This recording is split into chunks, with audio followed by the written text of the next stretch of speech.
Bom dia, os irmãos. É um privilégio muito grande nós estarmos juntos hoje na casa de Deus para louvar o seu nome, para estudarmos juntos a sua palavra, para entendermos mais acerca do plano dele para a nossa vida. Quantos já escreveram ou já receberam uma carta? Deixa eu ver as mãos. Olha, ontem foi um dia, né, de escrever cartas.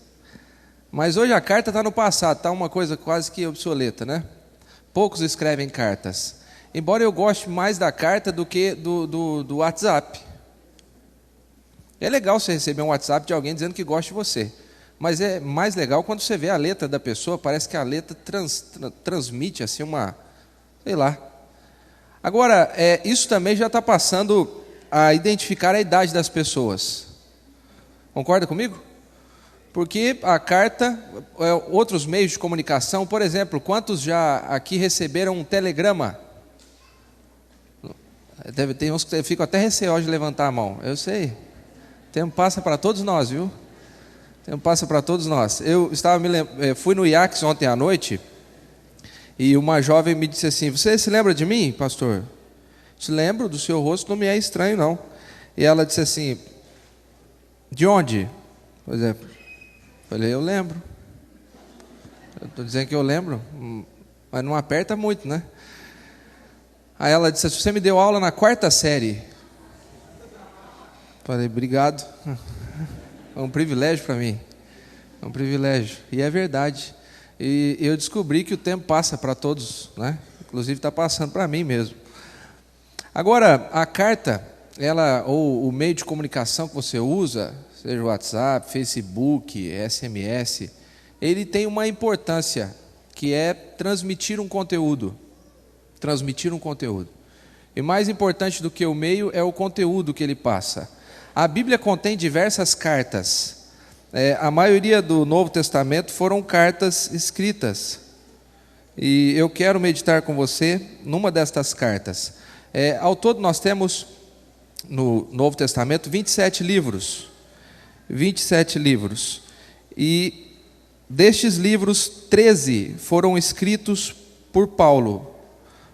13 livros foram escritos por Paulo. Eu quero que você abra sua Bíblia lá em 2 Coríntios. Livro de 2 Coríntios, capítulo 13.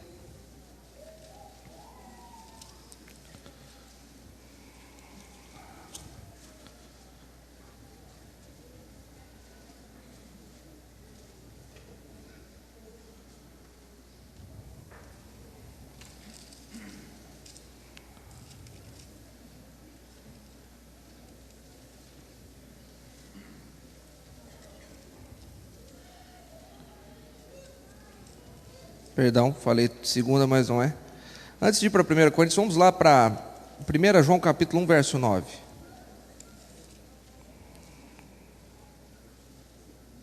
1 João capítulo 1, verso 9. Antes de abrirmos lá em 1 Coríntios.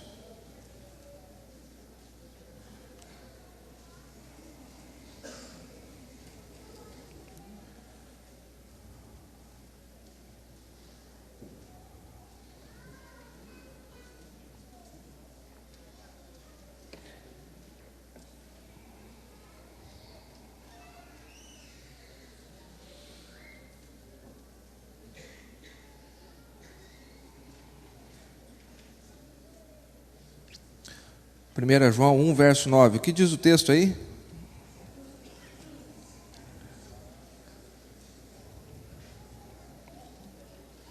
Se confessarmos, Ele é fiel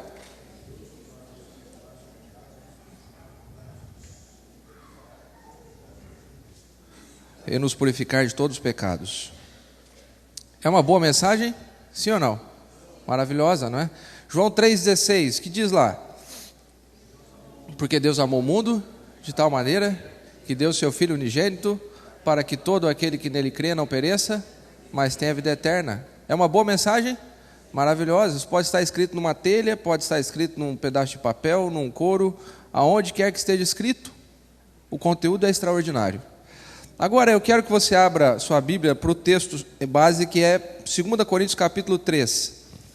Alguns estudiosos acreditam que Paulo escreveu mais de 5 cartas à igreja de Corinto. Como eu disse, ele escreveu praticamente metade, assim nós podemos colocar, dos livros do Novo Testamento. De 27 livros, 13 foram escritos por ele, sem contar o livro de Hebreus, que nós, como adventistas, acreditamos ser atribuído a Paulo também. A maior parte ele escreveu. Foi pastor dessas igrejas, a maioria delas pelo menos, e foi pastor da igreja de Corinto, foi o fundador desta igreja. Esta igreja, se nós pudéssemos eleger a pior igreja do Novo Testamento, a igreja mais difícil de se trabalhar, seria a igreja de Corinto.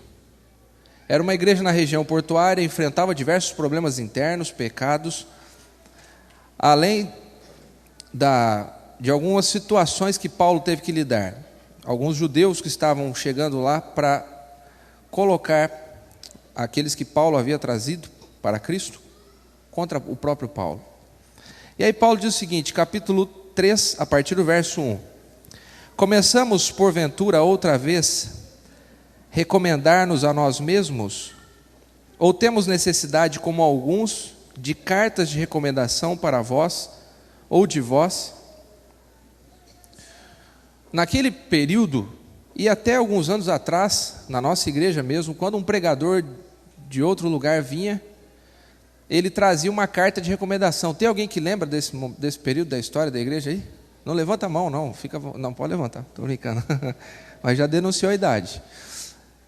Nessa época, quando alguém chegava para pregar, e ele dizia o seguinte, estou vindo lá da igreja tal, né?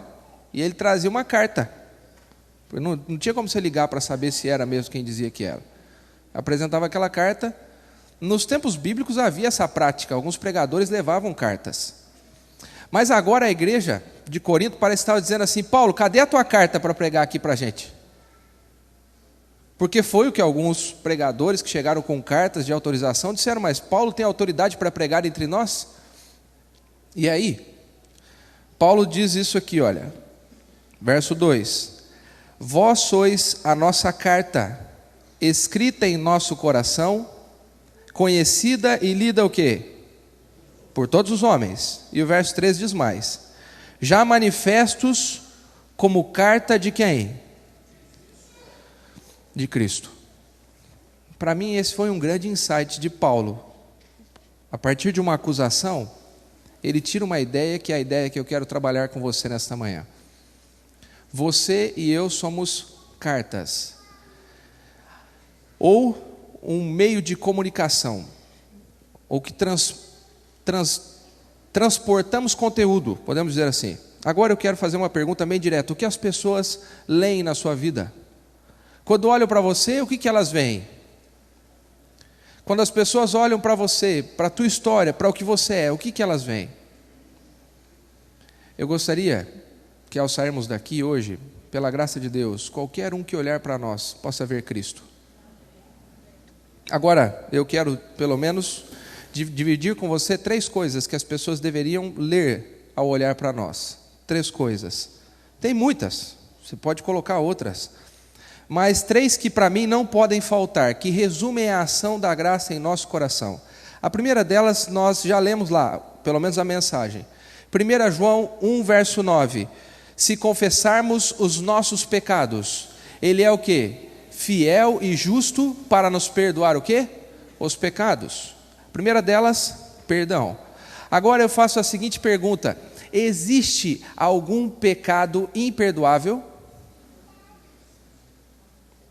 Sim ou não? Quantos acham que sim? Quantos acham que não? Agora, por que aqueles que disseram que sim, qual é o pecado imperdoável? Contra? Tá, e como é que é o pecado contra o Espírito Santo? Me perdoe a insistência, mas a gente tem que pensar aqui para chegar a uma conclusão. Quando eu o quê? Concordam com a definição do irmão? Quando eu não quero mais ser perdoado. Volta a pergunta: existe pecado imperdoável?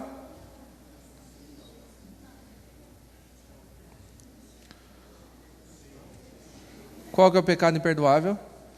Você vai dizer o pecado contra o Espírito Santo, aí ele vai definir de novo, o pecado contra o Espírito Santo é o pecado quando eu não quero mais o quê? Pedir perdão. Então eu pergunto de novo, existe pecado imperdoável?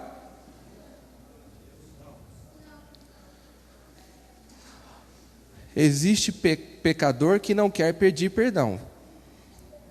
Esse é o pecado contra o Espírito Santo. Agora, se confessarmos os nossos pecados, Ele é fiel e justo. Amém? Qualquer pecado. Qualquer pecado. Um dia o irmão disse assim, mas eu quero ver se um ladrão foi perdoado. E eu fiquei meio assim, né, chocado, porque ele falou que era uma base bíblica. Aí eu lembrei do ladrão que a gente chama até de bom, na cruz, o bom ladrão, né? Mas não, de bom não tinha nada, ele era ladrão. Mas se ficou bom depois que Jesus perdoou ele. Eu fiquei, mas será que tem mais? Tem. Zaqueu, ele roubava também. E irmão, se você procurar na Bíblia, tem de tudo ali. E no final das contas, todos que pedem perdão são o quê? Amém, irmãos? Sabe, nesta manhã, se você veio aqui e faz anos que você é atormentado pela culpa de alguma coisa que alguém colocou sobre você ou que você mesmo fez, confessa a Deus e saia livre disso. Porque Deus, quando perdoa, Ele perdoa mesmo. As pessoas, às vezes, têm uma intolerância com relação aos outros porque elas mesmas não entendem o valor do perdão. Quando você não entende o que é ser perdoado, é difícil perdoar. Quando você não entende o que Deus fez por você, é difícil estender a mesma coisa. O grande problema é que no lugar onde as pessoas deveriam ler perdão, muitas vezes encontram críticas e acusações. Algumas pessoas, ao olharem para nós, deveriam ver perdão, mas encontram um dedo apontado e desferindo muitas vezes palavras de acusação. Uma das coisas que mais me chocaram, que eu achei muito interessante, mas não me manifestei nas redes sociais e não falei nada em lugar nenhum, estou falando agora, foi com relação à parada gay que teve, que ocorreu agora, há pouco tempo. E aconteceu um monte de coisas lá que são horríveis mesmo. Agora, o problema não são as coisas horríveis que aconteceram lá, o problema é a reação de alguns em face das coisas horríveis que eles fizeram. Porque eles estão fazendo coisas horríveis, mas você e eu somos o quê? Cristãos. Cristãos agem como quem? Como Cristo. Um dia desses, eu conversava com um indivíduo e eu disse assim para ele, né? Eu vou ter que fazer para o fulano de tal o que eu prometi, eu dei minha palavra. Aí ele me disse assim, o fulano de tal que você está dizendo, ele já prometeu um monte de coisa e não cumpriu, por que você vai cumprir? Aí eu disse para ele assim, a minha preocupação não é com fulano de tal, ele podia ser até o diabo, a minha preocupação é que eu sou pastor, e eu falei para ele que ia fazer, o problema não é ele, o problema sou eu, e eu tenho que cumprir a minha palavra. Manifestar perdão independe dos outros, a nossa atitude como cristãos deve ser receber o perdão de Deus e estender o perdão aos outros. Agora, o que Deus faz quando Ele perdoa? Eu gosto muito desse texto, eu gostaria que você abrisse na sua Bíblia aí e marcasse Isaías 43, verso 25. Se você não tem marcado, marque aí, ou na memória, ou passe, grife aí esse texto, Isaías 43, verso 25.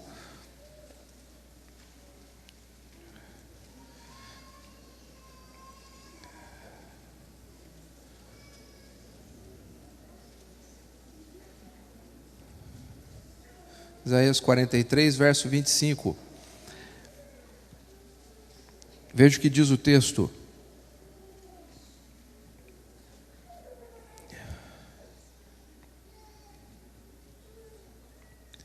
Deus dizendo isso. Eu mesmo sou o que apago as tuas transgressões por amor de mim, e dos teus pecados, não o quê?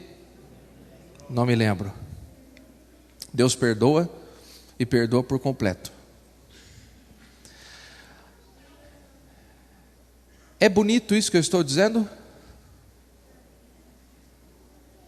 Sim ou não? Agora uma pergunta. É fácil aceitar isso de maneira completa e total? Quantas vezes nós somos açoitados pela dúvida do perdão do nosso pecado? Quantas vezes a nossa própria consciência nos atormenta? Isso não basta só a consciência, tem alguém que serve de consciência para a gente ainda em alguns momentos, né? Eu quero dizer para você que Deus não faz igual a gente faz em casa às vezes, viu? Como é que a gente faz? A gente tem discussão de marido e mulher, daí o marido fala assim, a mulher fala, né, me desculpa, meu bem, está desculpado. Daí no mês seguinte, aí acontece um negócio parecido, fala assim, lembra o mês passado você falou que não ia fazer mais. Deus não faz isso não. A minha esposa está ali, mas não aconteceu isso em casa não, viu, irmão? Só estou defendendo ela. Alguém vai dizer, a esposa do pastor condena ele. Não. Ela me ama. No dia dos namorados, né? Então, Deus esquece. Deus esquece. Agora, o que Deus faz além de esquecer e perdoar? Vá lá para Hebreus capítulo 10, verso 15. Hebreus capítulo 10, e o verso 15, vamos começar a leitura até no verso 16 já. Deus perdoa por completo. Deus esquece mesmo. Tudo. Esquece tudo.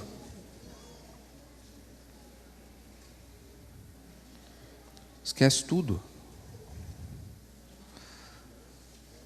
Mas aí ele começa a fazer algo.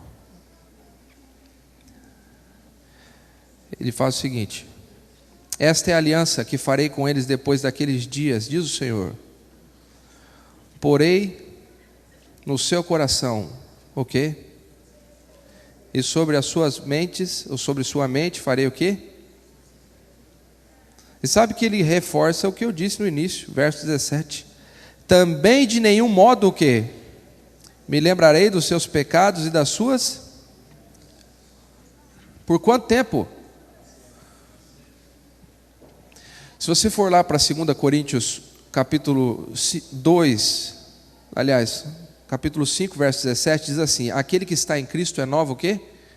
E as coisas antigas passaram. Deus começa, depois que nos perdoa, Ele começa um processo de transformação na nossa vida.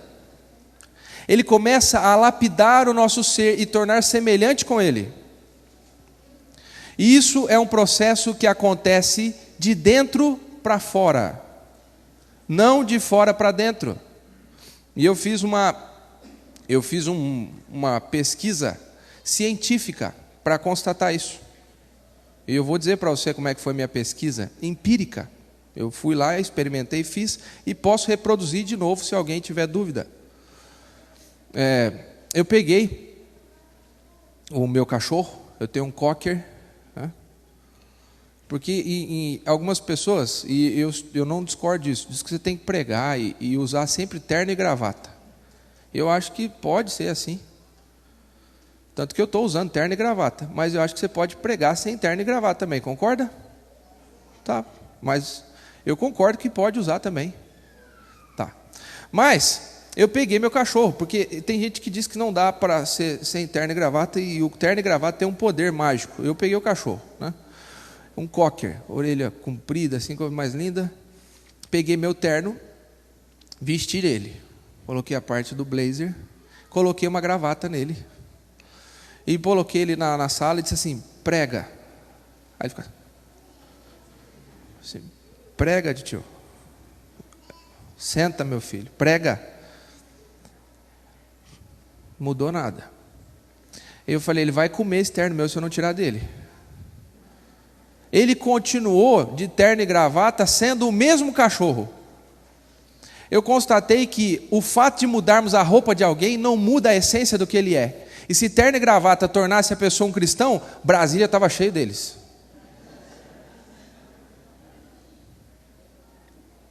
O grande problema é que nós, como seres humanos, achamos que as pessoas devem mudar primeiro o seu exterior, para depois permitir que alguma coisa ocorra no seu interior. Deus nos muda de dentro para fora. Ele quer uma transformação genuína. Ele quer que o nosso caráter seja semelhante ao caráter dele. Por isso, as outras coisas são secundárias. Depois que Deus perdoa e nos transforma, colocando dentro de nós a sua lei, colocando na nossa mente a sua lei, Ele continua agindo na nossa vida. Continua agindo na nossa vida. Para reforçar essa ideia de que Deus muda de dentro para fora, aconteceu uma situação comigo um tanto inusitada. Eu mudei de casa em Cachoeirinha quando morava ali, era pastor ali, e nós precisávamos colocar um varal para secar roupa. Sabe que todo mundo fala varal mesmo aqui, né? Estou sendo compreensível, porque às vezes eu uso alguns termos que são mineirês e eu já descobri que eu estou mais gaúcho que mineiro, mas de fato coloquei o varal. Tal. A minha esposa disse assim: vamos chamar alguém para instalar o varal. Eu não sei se você já ouviu isso da sua mulher, mas nessa hora bate uma macheza, né? Eu falei: não, meu bem, eu instalo. Ela disse assim: é melhor. Falei: não, eu sei fazer isso. Ela disse: tem certeza? Falei: absoluta certeza. E aí ela saiu, né? E eu fui na área de serviço para instalar o varal. Peguei a furadeira, peguei broca, peguei tudo que eu precisava, a bucha. Só que quando eu fui subir para fazer os furos, eu pensei o seguinte: eu não vou colocar cadeira aqui, eu quero fazer esse negócio muito rápido. E tem o tanque, eu subo no tanque. Não, até aí tudo bem, porque o tanque me aguenta, né? Mas eu subi. Mas quando eu fui subir no tanque, eu falei assim: eu vou começar a furar. Fui começar a furar, eu precisava apoiar a mão em algum lugar. E aí, não é óbvio, né? Mas eu fiz. Apoiei na torneira. E eu achei que a torneira ia aguentar também, mas e água. Aí eu falei: a minha mulher vai me matar. E aí quando pensei rápido e a água voando assim, começou a molhar a casa toda. Eu peguei uma chave de fenda e coloquei embaixo da torneira, assim, que é o que eu tinha. Levantei o cano e coloquei a chave de fenda. Parou de vazar. Aí estava até suando já. Aí a minha esposa chegou.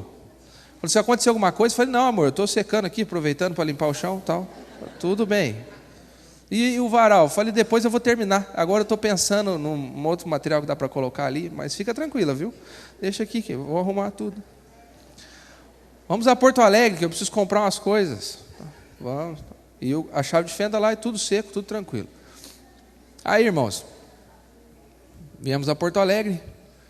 Estávamos na Assis Brasil voltando para casa, para Cachoeirinha. Toca o celular. Aí atendi a síndica do prédio. Aonde você está? Aí eu falei: ué, pergunta indiscreta? Onde eu estou? Não, estou voltando para casa. Ela falou: vem urgente, que tem uma cachoeira no prédio. Falei: o que a senhora quer dizer com isso? Não, está caindo água do seu apartamento, cai no do vizinho, faz uma sacada assim, está caindo água para fora. Falei: não acredito. Não, tá. E eu fui para casa desesperado. Falei: eu vou chegar lá, meu cachorro está nadando assim, afogando já.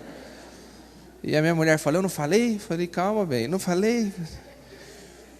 Entrou dentro de casa, falei: a hora que eu abrir a porta, vai destruir tudo. Coloquei a chave na porta, entrei, tudo seco a sala. Caminhei para a cozinha, falei: mas lá vai ter água. Seco. Cheguei na área de serviço, seco. Olhei para o serviço que eu fiz da chave de fenda, parecia 100% do serviço, continuava do mesmo jeito. Falei: mas não é possível. Esteticamente está lindo do jeito que eu deixei. Mas o que aconteceu? O cano continuava quebrado por dentro, jogava água por trás do azulejo, caía na casa do vizinho, caía pela sacada e saía lá fora. Aí eu tive que dar o braço a torcer e chamar alguém para arrumar, né? O que era 4 furos, tornou um buraco na parede para chegar no cano, cortar o cano, arrumar o cano, pó por toda a casa, o caos, né? O caos. Naquele dia eu entendi que problemas profundos não se resolvem de maneira superficial. Problemas profundos não se resolvem de maneira superficial.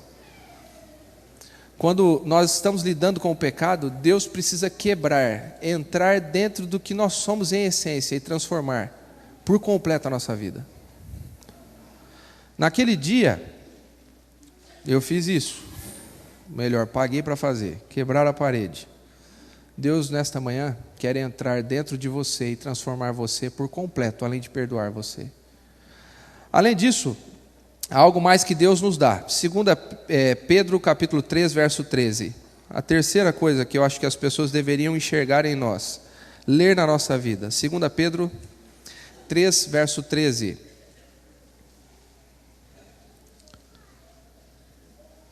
Segunda Pedro 3, verso 13. Nós, porém, segundo a sua promessa, esperamos novos céus e nova terra, nos quais habita a justiça. Deus nos perdoa, Deus nos transforma e Deus nos dá esperança. Deus nos dá esperança. A esperança de que esse mundo vai passar é que nós vamos viver uma eternidade com Deus. A esperança de que o reino de Deus começa já, agindo em nós, mudando quem somos, para depois mudar o ambiente em que vamos viver. Deus nos dá esperança. Esses dias eu estava em casa e comecei a escutar um som de panela batendo. Plá, plá, plá, faz alguns dias já. E eu não estava entendendo porque estava tanta gente batendo panela. Eu não estava com a televisão ligada. E aí eu entrei na internet, assim, né? Rapidinho para ver. Aí na hora eu li ali assim: manifestações em grandes cidades. Presidente está fazendo discurso e o povo está se manifestando com um panelaço. E aí eu abri a janela assim e foi legal de ver a cena assim, né? Os prédios ao redor tudo parecia um pisca-pisca assim, porque eles acendiam e desligavam a luz e batiam panela. Blá, blá, blá. Aí eu fiquei pensando, será que eu pego a frigideira? Porque às vezes dá vontade, né? Aí fui tentado, mas passou a tentação. Mais do que bater panela, o maior protesto que podemos fazer nesta terra é viver como genuínos cristãos, mostrando que nós esperamos mais. Esperamos mais. Eu conversava com o rapaz, na hora da lição, né, nós estávamos conversando, e eu lembrei de um episódio, já falei isso aqui numa outra ocasião, quando falei sobre esse tema. Um momento para mim foi chocante, dentre muitas coisas que acontecem, mas quando um indivíduo recebeu uma propina, colocou assim por dentro da roupa e depois chamou o grupo que estava ali para fazer uma oração em prol da propina que ele tinha recebido. Eu penso que isso reflete o comportamento, de maneira macro, é clara, de muitas pessoas que agem de maneira pequena da mesma forma. Como se a nossa existência se limitasse só a isso aqui. Se a nossa vida se limita a isso aqui, então vamos lutar bastante para poder viver o máximo possível. E isso justifica algumas atitudes, ou as piores atitudes possíveis. Já que tudo termina aqui, vamos lá. Se eu preciso matar alguém para chegar aonde eu quero chegar, mate, afinal de contas. A frase famosa, os fins justificam o quê? Eu quero dizer para você que se você quer ir para o céu, e você crê no céu, se você tem essa expectativa, os fins não justificam os meios. Deus dá a você a esperança, e a esperança começa a agir agora, quando no nosso dia a dia, no nosso relacionamento com o vizinho, nos nossos negócios, nós agimos como cristãos. Isso é manifestar. O maior manifesto não é pegar em armas, o maior manifesto, para mim, e talvez uma das coisas mais difíceis, eu digo, é amar o nosso inimigo. Matar o inimigo é fácil, você não precisa fazer força, mas amar o inimigo só pela graça de Deus. Deus, quando olha para você, Ele ama você, Ele perdoa você, Ele transforma você e Ele dá esperança para você. Você já entendeu o valor que você tem diante de Deus? Quanto que vale essa nota aqui? Uma pergunta óbvia, né? R$100. Todos concordam que vale R$100? É verdadeira, não é falsa não. Qual é o peixe que tem, peixe, um animal, né? Que tem na nota? Esse aqui lida bastante, você viu? Na hora, ele falou garopa. Eu tive que ler aqui, porque eu não... Garopa. Vale R$100, certo? Tá. Olha para a nota. Vale quanto? Hã? R$100.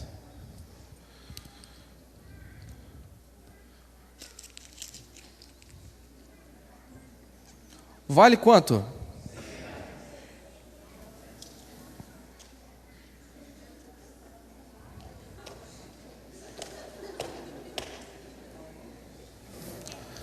Vale quanto? Alguém quer?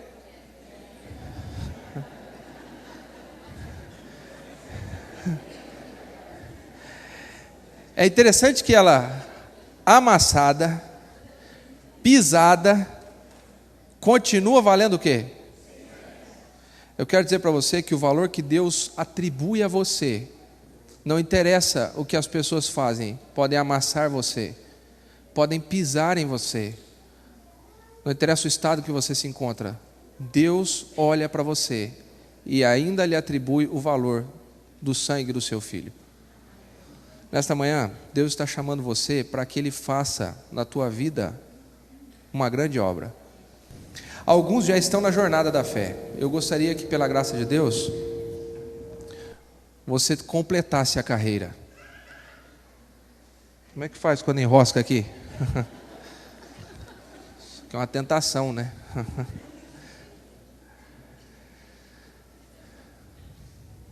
Deus quer entrar em você e mudar você.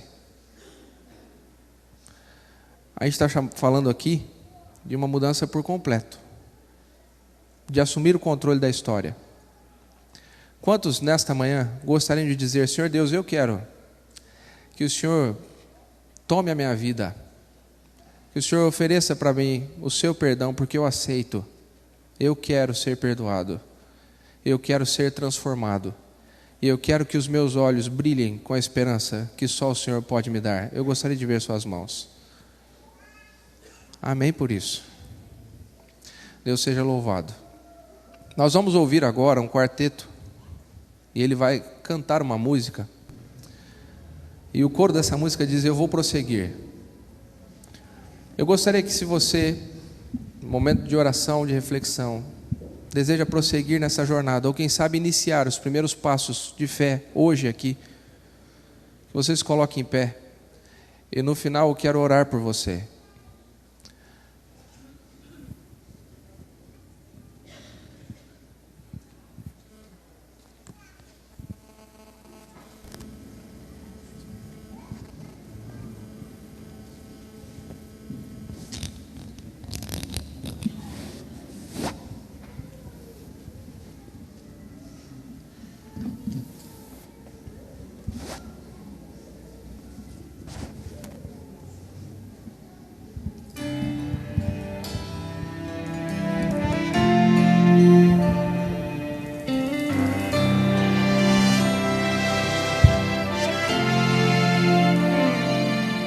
Quantas vezes tenho ido longe de Jesus, só em meio a trevas, tão longe de sua luz. E mesmo tão distante, posso ouvir Jesus dizer: filho, não desista, eu irei sim com você, vou prosseguir. Fiel até o fim, vou prosseguir, não vou desistir. E se as pedras no caminho me fizerem tropeçar, vou nele me apegar e prosseguir.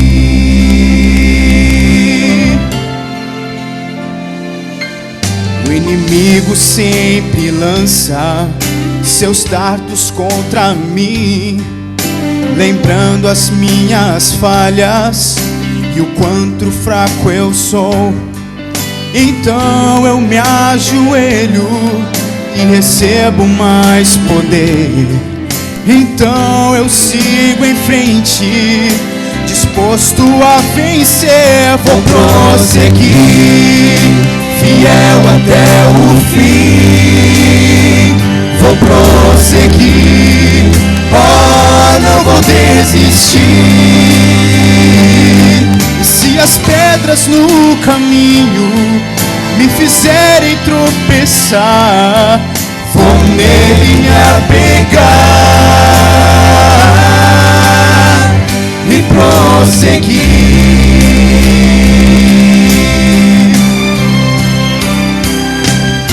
Vou sempre em frente e com Jesus. Não importa o meu passado, lá na cruz me perdoou. Redimido, lavado eu sou. Vou prosseguir, fiel até o fim. Vou prosseguir, oh, não vou desistir.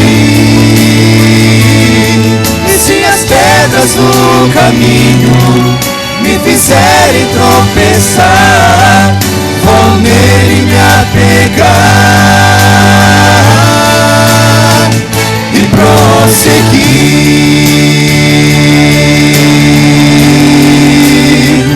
Vou prosseguir.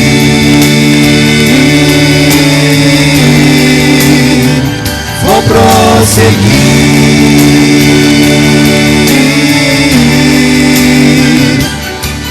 Vou nele me apegar e prosseguir.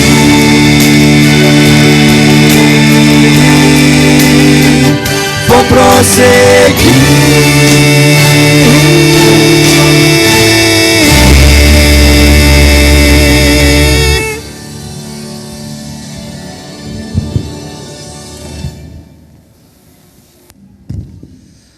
Eu preguei esse sermão em outro lugar e à porta um senhor me mostrou essa nota aqui, 100 cruzados. E ele me perguntou: quanto vale essa nota, pastor? Eu disse para ele: não vale nada. Não vale nada. Quero dizer para você que você, como filho de Deus, pode passar o tempo que for. A moeda corrente que foi paga por você é o sangue de Cristo, e ela nunca vai ficar desatualizada. Você nunca vai perder o seu valor. Existe alguém nesta manhã, eu sei que muitos que estão aqui já têm uma jornada ao lado de Deus, mas quem sabe você andou longe dos caminhos do Senhor. Você veio aqui hoje e você quer começar uma jornada com Cristo. Eu gostaria de fazer uma oração especial por você. Há alguém nessa situação que está começando hoje. Eu quero recomeçar. Há alguém que está recomeçando a sua vida com Cristo aqui? Amém? Amém? Seria pedir demais que vocês viessem até aqui para que eu possa orar próximo a vocês?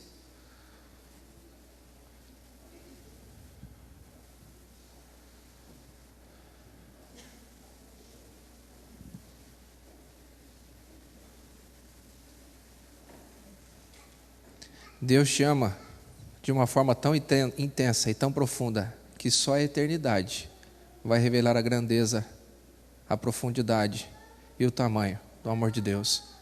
Que Deus abençoe vocês, que vocês hoje nesse início possam saber que a graça de Deus nunca vai desamparar vocês. Isso aqui nunca vai acontecer com você, nunca. O preço que foi pago foi o sangue. Há mais alguém que gostaria de vir aqui para que eu fizesse essa oração especial? Como eu disse, você que hoje está recomeçando a tua vida, está reiniciando a tua história, eu quero orar por vocês, por esse começo ao lado do nosso Pai. Amém. Deus seja louvado. Há mais alguém que está lutando aí com Deus? Eu gostaria que os céus se abrissem e vocês pudessem ver a face de Deus. A Bíblia diz que nós vamos ver a face de Deus.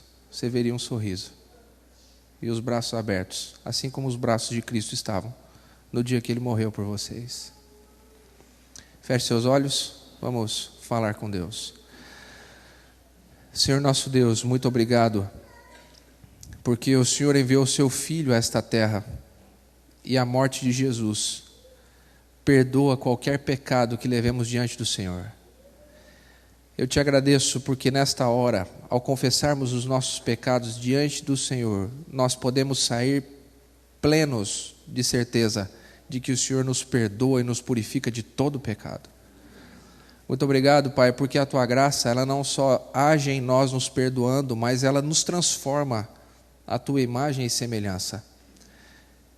Que esse processo que começa hoje na vida e no coração de cada um dos Teus filhos possa continuar até o dia de Tua volta, onde nós seremos plenamente transformados à Tua imagem e semelhança. Muito obrigado pela esperança que temos. A esperança de que a vida não termina aqui, que nossa realidade não é, a nossa realidade última não é a que estamos vivendo aqui, mas o Senhor tem muito mais preparado para nós. Enquanto estamos aqui, temos a alegria da Tua companhia, a certeza da Tua direção, mas também podemos estar certos de que a casa, o lar, que podemos assim chamar, está sendo preparado por Ti. Fica com o Teu povo. Por favor, fica com esse grupo em especial que veio aqui à frente. Estão começando hoje uma jornada contigo, Pai. Como filhos pródigos voltam para os Teus braços de amor e que eles possam sentir-se abraçados por Ti e por cada um de nós que aqui estamos. Que eles possam encontrar neste lugar um refúgio, um reduto da Tua graça. Eu te peço em nome de Jesus. Amém, Senhor. Deus abençoe.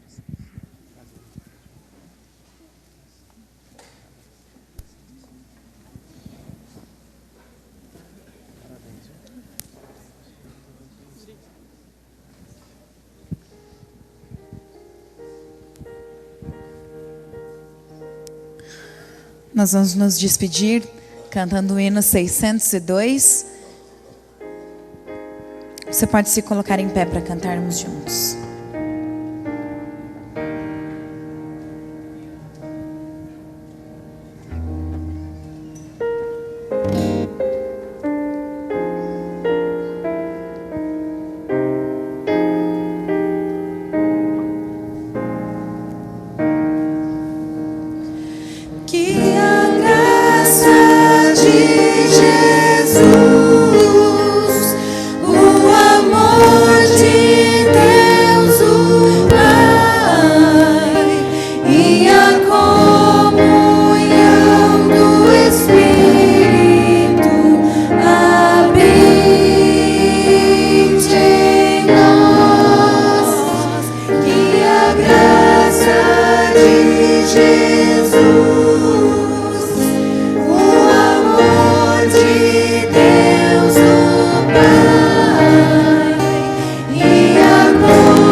A todos um feliz sábado.